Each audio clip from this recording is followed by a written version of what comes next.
Bueno, el Evangelio de hoy trata de decirnos que José es descendiente de David y era como lo habían profetizado todos los profetas, el Mesías sería descendiente de David. Entonces la profecía se cumple en José, es el padre adoptivo de Jesús. Y José, el descendiente de David, toma aquella responsabilidad, el cuidado de María y el cuidado de Jesús. Después de que el ángel le aclara todo, él es el hombre justo que hace la voluntad de Dios. Y lo primero que hace, bueno, pues tiene que cumplir, como ya están comprometidos María y él, tienen que cumplir con la ley. Y la ley decía que tenían que ir al censo que el emperador había mandado sobre aquella tierra. Entonces van José y María al censo hasta Belén, tienen que inscribirse en este censo. Y pues los censos en aquel tiempo eran dos razones: para pagar impuestos y también para saber cuántos pueden servir en el servicio militar. ¿Verdad? Esas eran las razones. Entonces, siempre a la persona era un número más en el reino antiguo. Pues todo ser humano era un número más. El censo que hace Dios es muy diferente. El único censo que escuchamos en la Escritura es el censo, bueno, de Moisés, pero también el de David. Y en el censo de Moisés, él le pide al pueblo, a la gente, que levante la cabeza, porque Dios quiere contemplar el rostro de sus hijos e hijas.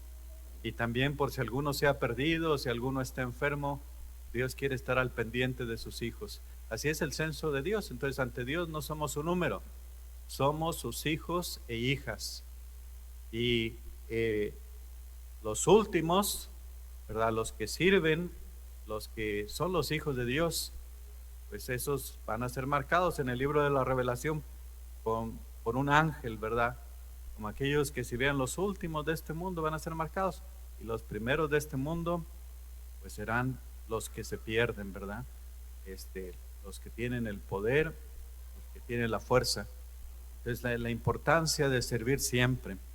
Pues José sale con María, salen hasta Belén para empadronarse en el censo, y como nos dice el Evangelio de la medianoche, dice que andaban buscando un lugar donde quedarse. María estaba embarazada, tenía que dar a luz, no encontraban un lugar donde llegar. Les iban tocando puerta tras puerta y finalmente alguien les abrió las puertas en su casa y pudieron quedarse allí. Y Jesús nace en una cueva, porque las casas de aquel tiempo tenían el área donde estaba toda la familia, un solo cuarto. Ahí estaba toda la familia. Y en la parte de atrás, que era generalmente una cueva, pues ahí es donde tenían los animales. Y por lo mismo que era un lugar más privado, es donde generalmente la mujer daba luz. Entonces por eso es que Jesús nace, ¿verdad? En una cueva, en un establo. Y cuando ellos andan pidiendo posada, pues nadie, no había lugar, andaban buscando, batallaron para encontrar un lugar donde poder quedarse. Y yo creo que es la pregunta que nosotros nos debemos de hacer también. Si José y María tocaran a nuestra puerta, ¿nosotros les abriríamos o no les abriríamos? Y a lo mejor a veces decimos, sí, claro, Padre, pues sí le abriríamos, ¿no? Pues es José, María, Jesús que está en el vientre de María. Pero a veces con nuestras actitudes, muchas veces le cerramos la puerta, ¿verdad? A veces no tomamos el silencio para Dios, el tiempo de oración para Dios.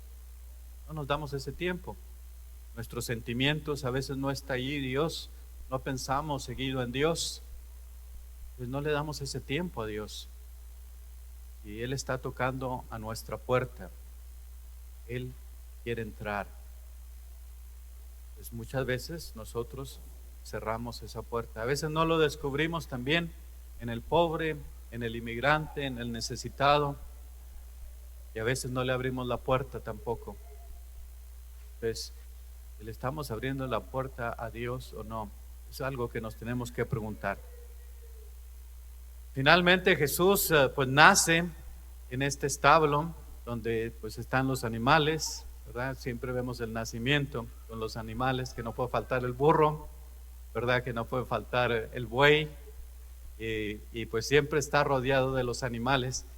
Y decía la profecía de Isaías sobre el pueblo de Israel, decía, el asno y el buey te han reconocido, dice, pero Israel no ha reconocido a su Señor. Y entonces es la manera en que nace Jesús, de acuerdo a esa profecía, ¿verdad? El pueblo de Israel no quiso reconocer a Jesús como su Mesías. Sin embargo, los animales lo reconocieron en aquel establo, ¿verdad? Como su Mesías. Y a veces nos pasa también a nosotros, que a veces no queremos reconocer a nuestro Salvador, no le queremos dar la bienvenida a nuestro Señor. Y la manera en que nace Jesús es un lugar pues, muy pobre, nace en pañales, ¿verdad? Que también recuerdo otra profecía, bueno, la de Salomón, que él decía que como rey había nacido como cualquier otro hombre, lo habían envuelto en pañales, lo habían puesto en una cuna, y también lloró, también sintió frío, también sintió hambre, dice, o sea, siendo rey, pero nació como uno de nosotros. Pues así es como nace Jesús, como uno de nosotros, también siente frío, siente hambre, y vemos la debilidad en aquel bebé, un bebé que al verlo, pues inspira ternura, un bebé que necesita caricias, un bebé que necesita amor, que necesita atención, un bebé que llora, un bebé que es vulnerable. Y así es como se nos hace presente Dios, como cualquier otro ser humano, es uno de nosotros, se encarna en uno de nosotros, y ahí está la grandeza de Dios. Y así es como debemos de contemplar a Dios siempre en su pequeñez, en su humildad, en su pobreza, donde lo da todo, absolutamente todo.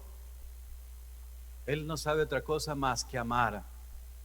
Y si queremos un Dios grande, un Dios poderoso, un Dios que hace grandes prodigios, pues no es lo que contemplamos en aquel bebé.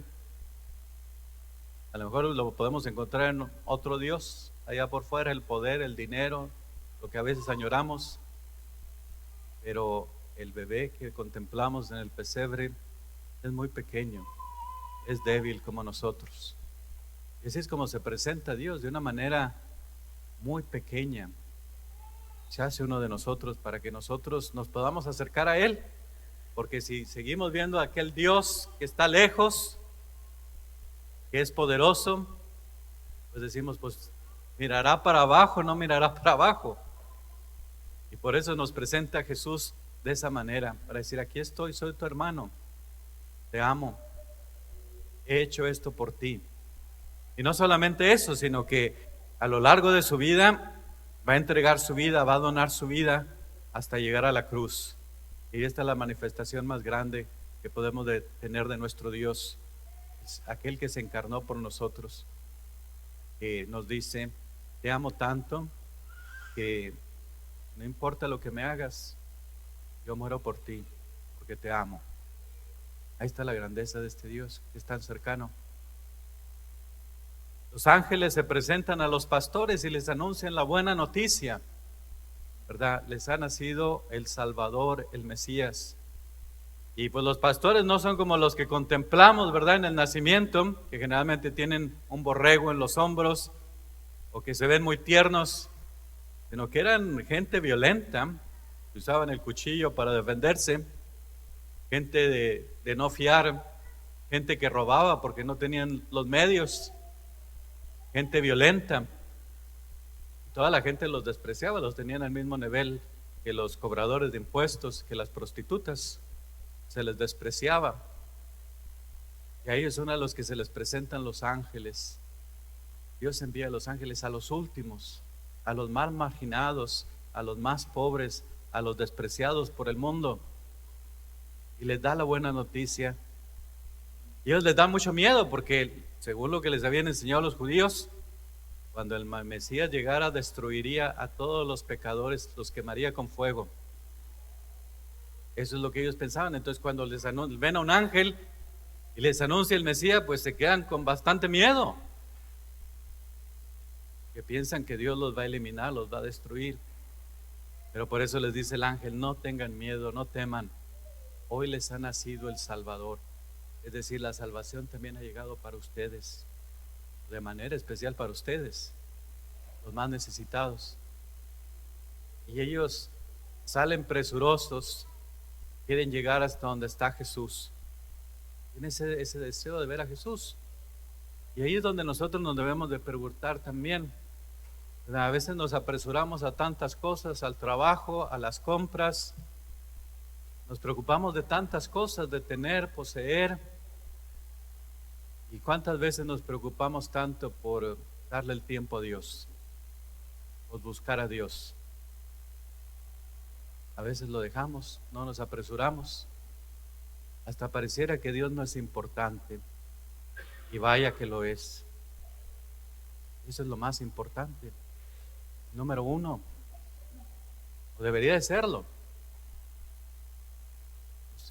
Dios se presenta con aquella ternura. Quiere que nos acerquemos a Él, que lo busquemos. Y no haya la manera de acercarse a nosotros. Lo ha dado todo. Se ha hecho uno de nosotros para acercarnos a Él. Y esa es la Navidad. Navidad viene a ser precisamente acercarse a Dios. Había un rey que en el norte de Afganistán, este rey era una persona de mucho poder, mucho dinero, y entonces, pero él también quería ser rico pues en las obras, quería ser un santo, pero pues tenía demasiado. Entonces en una ocasión está dormido él y oye que anda alguien en el techo del palacio, y entonces pues se despierta y grita y dice, ¿quién anda allí? Y luego le dice, es un amigo. Y dice, ¿qué buscas? Dice, a mi camello. Y luego le dice, tan tonto eres, dice, que estás buscando el camello en el techo del palacio. Y le dice él, pues tan tonto eres tú, dice, que estás buscando ser santo cuando duermes en una cama de oro, dice, y no vives pobremente. Y ahí es donde se encuentra Dios precisamente, en la humildad, en lo sencillo, en lo pequeño. No lo buscamos, hay que buscarlo en las alturas. Es un Dios cercano, un Dios que nos tiende la mano, que nos ama inmensamente. Y eso es lo que no se nos debe de olvidar. Que es un Dios cercano, que quiere que estemos junto a Él. Ahí está la grandeza de Dios. El Papa Alejandro decía, ¿cómo queremos, qué ganancia hay, dice, cuando tenemos miles de nacimientos? Dice, tenemos miles de nacimientos. Dice, pero ¿de qué sirve eso si no dejamos que Jesús nazca en nuestro corazón? Y eso viene a ser la Navidad. Dejamos que nazca Jesús en tantos lugares, en tantas cosas, en tantas casas, en los nacimientos. Pero a veces nos olvida lo más importante, dejar que Jesús nazca en nuestro corazón. Pedimos a Dios que nos dé esa gracia de abrirle nuestro corazón y darle la bienvenida a nuestro Dios. Que así sea.